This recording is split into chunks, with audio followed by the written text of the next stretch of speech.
The most confusing and heartbreaking aspect of dating an avoidant is how they can go from showing genuine interest, pursuing you actively, and appearing completely invested in building something meaningful together to vanishing without explanation, as if you never existed at all. This isn't about them losing interest or finding someone else. It's about their nervous system treating your growing importance as an existential threat that requires immediate escape for their psychological survival. Their initial high interest was real. Their attraction was genuine, and their excitement about connecting with you was authentic. But the very success of that early connection triggers a psychological alarm system that interprets your increasing significance as danger rather than blessing. The better things go between you, the more terrified they become of how much they have to lose. The more they care about you, the more unbearable the thought of you eventually leaving becomes. Understanding their ghosting pattern isn't about excusing their cruel behavior or waiting for them to overcome their fears in return. It's about recognizing that their disappearance says everything about their psychological limitations and nothing about your worth, desirability, or the quality of connection you shared. Their inability to handle the natural progression of intimacy isn't a reflection of your inadequacy, it's evidence of their profound emotional dysfunction. The tragedy is that they ghost precisely when relationships have the potential to become meaningful, transformative, and healing for both people involved. They run from the very thing their heart most desperately wants because their trauma has convinced them that love equals inevitable devastation. They destroy exactly what could save them from their loneliness because their wounded psyche can't distinguish between past dangers and present opportunities for genuine connection. Their ghosting follows predictable patterns that reveal the depth of their attachment trauma, while simultaneously showing the complete disregard for others' emotional well-being that characterizes their self-protective strategies. They're not disappearing because you did something wrong. They're disappearing because you did everything right, and that level of rightness feels too dangerous for someone whose survival has depended on keeping love at a safe distance. The honeymoon phase trap. When their guard was down, the early stages of connection with an avoidant feel intoxicating and promising because you're experiencing them during the only period when their psychological defenses are naturally lowered, during initial dating before attachment forms and real intimacy develops. They can access their capacity for warmth, enthusiasm, and genuine connection without triggering the deep-seated fears that will eventually destroy what you're building together. This honeymoon phase isn't manipulation or false advertising. It's a glimpse of who they could be if they weren't imprisoned by their attachment trauma. Their initial high interest emerges because new connections feel psychologically safe to their nervous system. Without established emotional investment, there's nothing meaningful to lose, no vulnerability to protect, and no attachment bonds that could result in devastating abandonment. They can flirt, pursue, and connect freely because the stakes feel low and the outcome seems manageable regardless of how things develop between you. Watch how naturally affectionate, communicative, and available they are during this early period. They text back quickly, make plans enthusiastically, show genuine curiosity about your life, and seem genuinely excited about getting to know you better. This isn't performed interest designed to hook you. It's their authentic self emerging when they feel safe from the emotional dangers that typically keep them guarded and distant. The honeymoon phase feels particularly intense because they're operating from a place of genuine excitement about connection without the contamination of attachment fears that will eventually poison their ability to maintain intimacy. They can enjoy your company, appreciate your qualities, and look forward to spending time together because their nervous system hasn't yet identified you as someone who could hurt them through abandonment or rejection. Their pursuit behavior during this period often surprises people who know them well because it represents such a departure from their typical emotional unavailability. Friends and family might comment on how different they seem, how happy they appear, or how invested they're acting in developing this new relationship. They're accessing parts of their personality that have been buried under layers of self-protection for years. The trap aspect emerges because this honeymoon phase creates expectations and hope that can't be sustained once their attachment system activates. Both you and they begin to believe that this level of connection, enthusiasm, and emotional availability represents their true capacity for relationship, not understanding that it's actually the exception rather than the rule for how they handle intimate connection. Their genuine enjoyment of your company during this period makes their later withdrawal feel particularly cruel and confusing because you know they're capable of the warmth and presence they later withhold. You've seen evidence of their capacity for connection, which makes their subsequent emotional unavailability feel like a choice rather than a limitation, like rejection rather than self-protection. The honeymoon phase often includes future planning, romantic gestures, and statements about their feelings that feel sincere because they are sincere in the moment. They genuinely mean what they're saying when they talk about wanting to build something with you, when they express excitement about shared plans, when they indicate that you're special and different from others they've dated. Their trauma hasn't yet convinced them that these good feelings are dangerous. Their nervous system during this period operates in approach mode rather than avoidance mode, making them naturally inclined toward connection, vulnerability, and emotional risk-taking. They're not yet scanning for exit strategies, preparing for disappointment, or building walls against intimacy because their attachment fears haven't been triggered by the reality of growing feelings and increasing emotional investment. The most heartbreaking aspect of this honeymoon phase is how it represents their authentic capacity for love.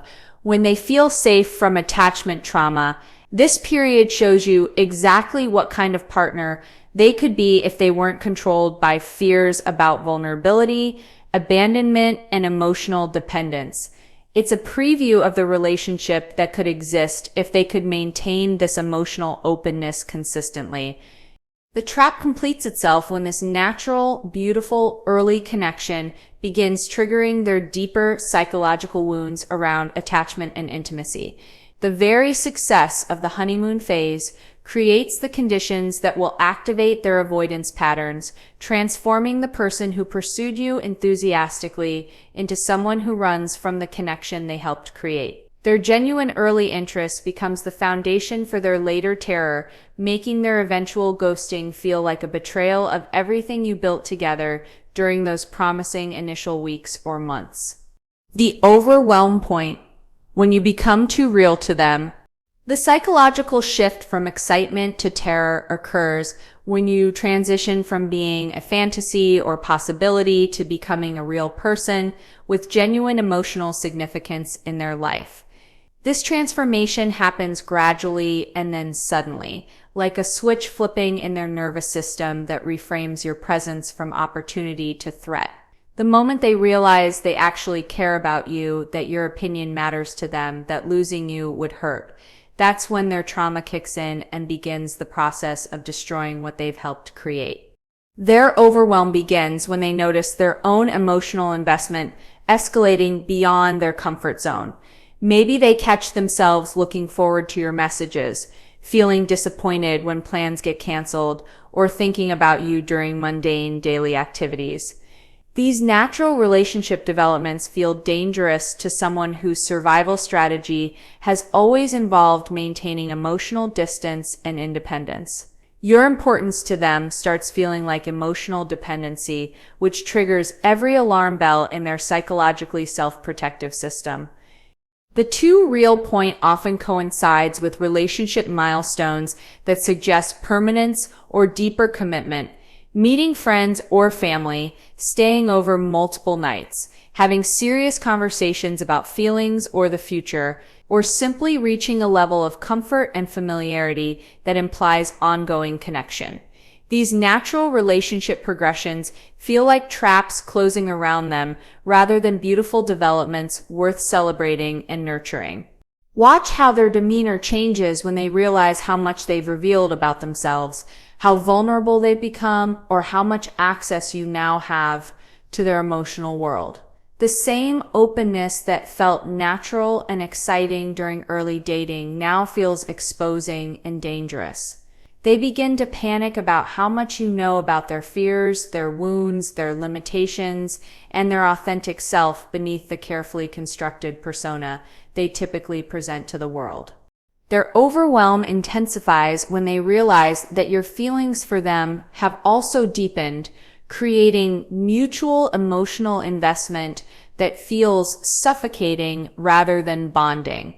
Your care for them stops feeling like validation and starts feeling like obligation to reciprocate your feelings, to meet your emotional needs, to maintain the connection at a level that requires ongoing vulnerability and emotional availability they're not sure they can sustain.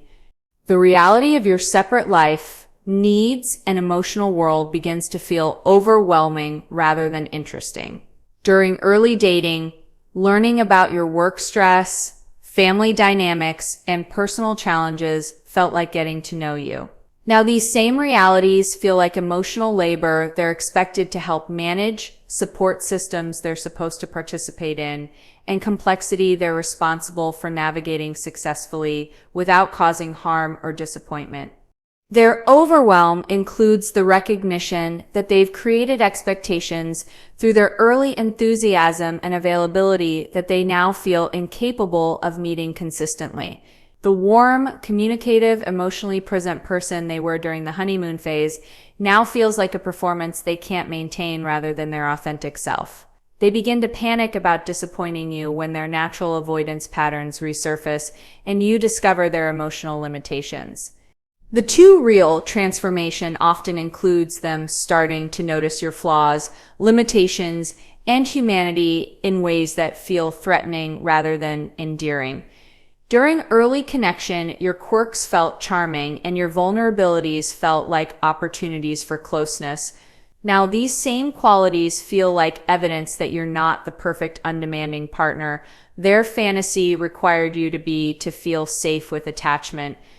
They become overwhelmed by the realization that loving you means accepting the possibility of losing you, either through your choice to leave or through circumstances beyond their control. This awareness of potential loss makes the current connection feel precarious and anxiety-provoking rather than secure and enjoyable. They start imagining all the ways the relationship could end badly and begin to feel like they're sitting on an emotional time bomb.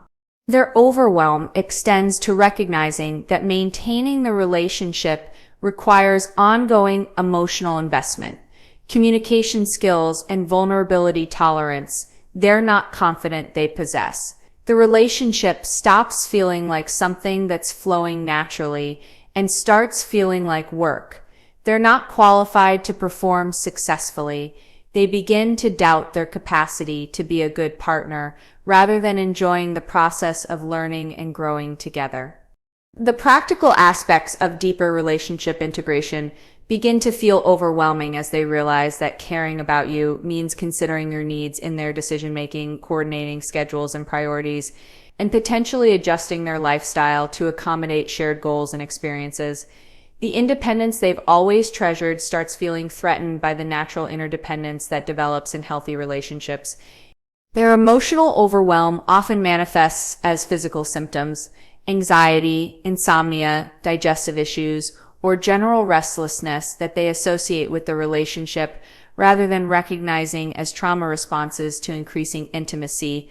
These physical reactions reinforce their psychological belief that the relationship is becoming dangerous to their well-being, rather than understanding that their nervous system is responding to unfamiliar but potentially healing emotional territory.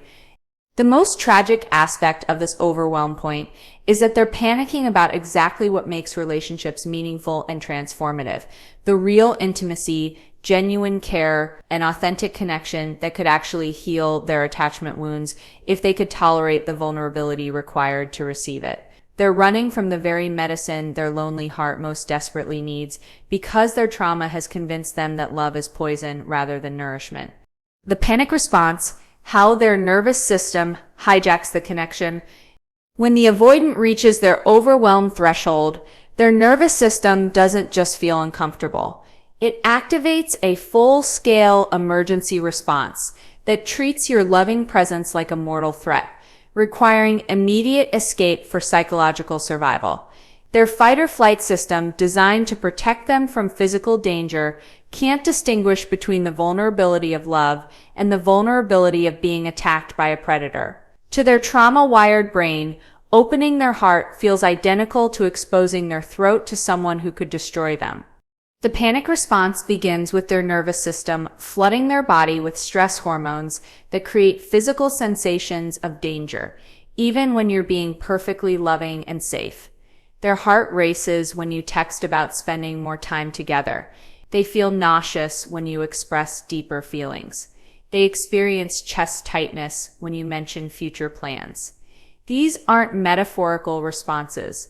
They're literal physiological reactions to emotional intimacy that their body interprets as life-threatening situations. Their cognitive processing becomes hijacked by panic, transforming normal relationship conversations into perceived threats, requiring defensive action. When you say, "I love you," their brain hears, "I need you to be emotionally available in ways that will eventually destroy you." When you suggest meeting their family, their nervous system translates this as, "I'm about to trap you in obligations you can't escape." When you talk about your feelings being hurt, their panic interprets this as, "I'm going to use emotional manipulation to control your behavior." The panic creates what trauma therapists call emotional flooding, where their capacity for rational thought gets overwhelmed by survival-based reactions. They can't access the part of their brain that knows you're safe, that recognizes your genuine care, or that remembers the positive experiences you have shared together. Instead, they're operating from a primitive brain state that only knows how to fight, flee, or freeze when faced with perceived emotional annihilation. Their panic response often includes catastrophic thinking patterns where they imagine the worst possible outcomes of continued relationship involvement. They picture themselves becoming emotionally dependent and then being abandoned. They envision you discovering their flaws and rejecting them cruelly. They imagine being trapped in emotional intimacy that slowly suffocates their sense of self. These aren't rational fears. They're trauma-based predictions that feel absolutely real to their activated nervous system. The physiological panic makes them interpret your normal relationship needs as excessive demands that prove the relationship is already becoming the emotional prison their trauma warned them about. Your desire for consistency feels like suffocating control. Your emotional needs feel like overwhelming burdens. Your love feels like a trap designed to make them vulnerable to devastation. They won't survive. Their nervous system can't tell the difference between healthy interdependence and dangerous dependency. Their panic often manifests as sudden personality changes that shock both you and them with their intensity. The warm, available person you've been getting to know disappears, replaced by someone cold, distant, and seemingly indifferent to your feelings. This isn't a conscious choice to hurt you. It's their nervous system's automatic protective mechanism, creating distance from what it perceives as mortal danger to their emotional survival. The panic response includes their brain desperately searching for evidence that the relationship is problematic, that you're not as compatible as they thought, that continuing would be a mistake for both of you. They start magnifying minor incompatibilities into major red flags, reinterpreting your positive qualities as potential sources of future conflict, and focusing on any relationship challenge as proof that connection is impossible and dangerous. Their nervous system begins treating your emotional expressions as attacks requiring defensive responses rather than bids for connection, requiring empathy and engagement.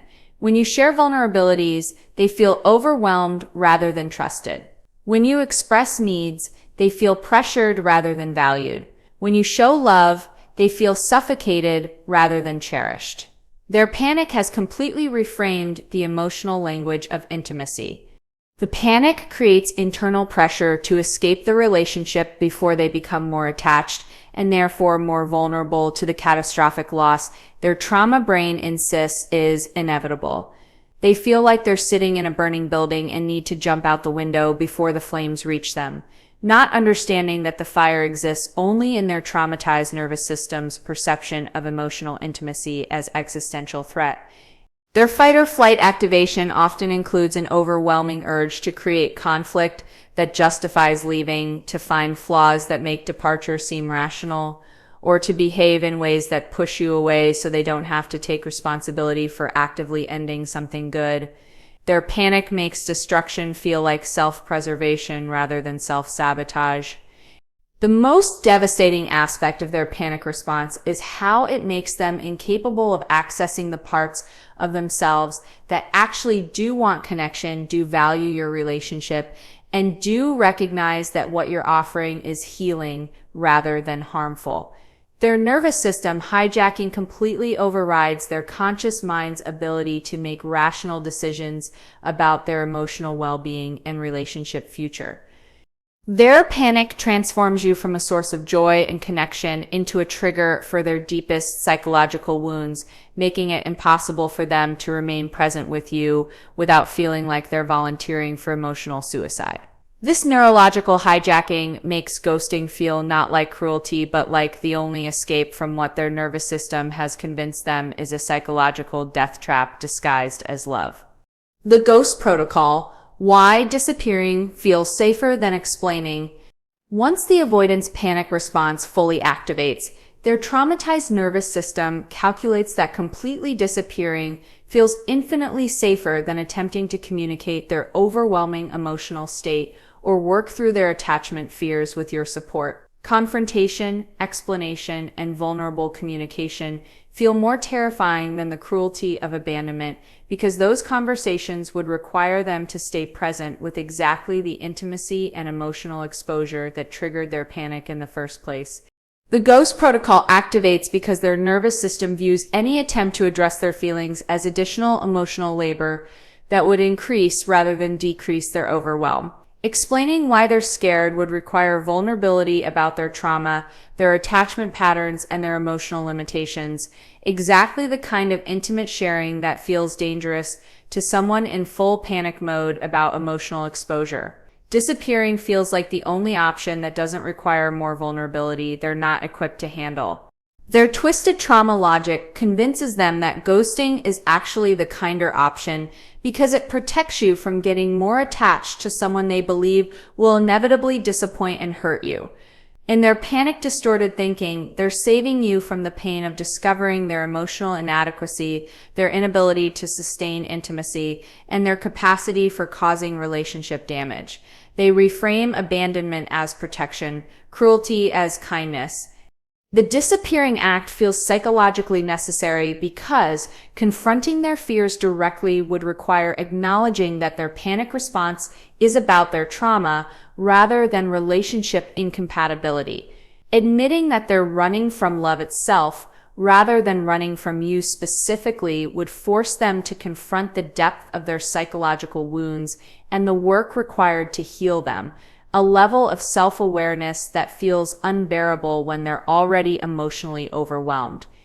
Their ghost protocol includes elaborate internal justifications that make disappearing seem rational and necessary rather than cruel and avoidant. They convince themselves that you're better off without them, that the relationship wasn't really working anyway, that you'll understand their silence as communication about incompatibility, that disappearing now prevents greater pain later. These justifications allow them to abandon you while maintaining their self-image as someone who's making difficult but necessary choices. The communication required to address their panic honestly feels more threatening than the guilt and regret of ghosting, because honest communication would require them to stay emotionally present while discussing the very feelings that triggered their flight response. They can't explain their need to run without remaining present enough to have that conversation, which defeats the purpose of running in the first place. Their disappearing act often includes blocking you on social media, changing phone numbers, or taking other extreme measures to ensure they can't be contacted because they know their resolve to maintain distance might weaken if you reach out with understanding, compassion, or willingness to work through their fears together. They have to make reconnection impossible to protect their decision to flee from their own internal pressure to return. The ghost protocol serves their need for immediate relief from emotional overwhelm without having to do any of the work required to address the underlying issues causing their panic. Disappearing provides instant distance from triggering intimacy while avoiding the vulnerability required to communicate their fears, the emotional labor of working through attachment issues, or the risk of discovering that love might actually be safe with the right person. Their silence becomes a form of emotional violence that transfers their internal pain onto you while protecting them from having to witness the devastation their abandonment creates. They choose to inflict confusion, self-doubt, and abandonment trauma on you rather than face their own trauma responses directly. Your pain becomes the price they're willing to pay for their psychological comfort. The ghosting often includes them monitoring your social media or checking in through mutual friends to ensure you're okay while maintaining their distance, revealing that their concern for your well-being exists alongside their unwillingness to take responsibility for the harm their disappearance has caused. They want to know you survived their abandonment without having to face accountability for creating the wound. Their ghost protocol frequently involves them compartmentalizing the relationship as if it never happened, avoiding places you might be, changing routines to prevent accidental encounters, and refusing to discuss the connection with mutual friends.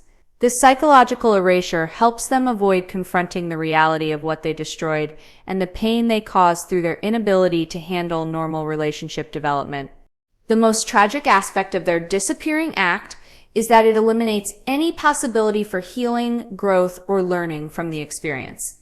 By choosing silence over communication, they ensure they'll repeat these patterns in future relationships because they never develop the skills required to navigate attachment fears constructively. Their ghost protocol protects them from immediate discomfort while guaranteeing long-term loneliness and continued relationship dysfunction. Their disappearance often leaves them with more regret and self-hatred than working through their fears would have required. But by the time they realize this, they've already burned the bridge and created wounds that make reconnection feel impossible, even if they develop the courage to try.